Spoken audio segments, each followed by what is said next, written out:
سحری کا وقت بہت فضیلت والا وقت ہے۔ اس وقت میں خصوصی طور پر استغفار کرنا چاہیے۔ اللہ تعالیٰ نے اہل ایمان کا وصف بیان فرمایا ہے، والمستغفرین بالاسحار، وہ سحری کے وقت استغفار کرتے ہیں۔ اور دوسرے مقام پر جنتی لوگوں کی صفات بیان کرتے ہوئے فرمایا، وبالاسحار ہم یستغفرون، وہ سحری کے وقت استغفار کرتے تھے۔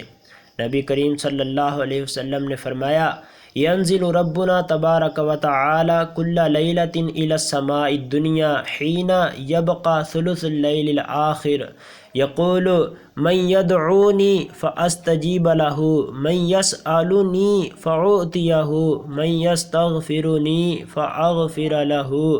ہمارا رب تبارک و تعالی ہر رات جب رات کا آخری تہائی حصہ باقی رہ جاتا ہے، آسمان و دنیا پر نزول فرماتا ہے اور فرماتا ہے، کون ہے جو مجھ سے دعا کرے میں اس کی دعا قبول کروں، کون ہے جو مجھ سے مانگے میں اسے عطا کروں، کون ہے جو مجھ سے استغفار کرے میں اسے بخش دوں۔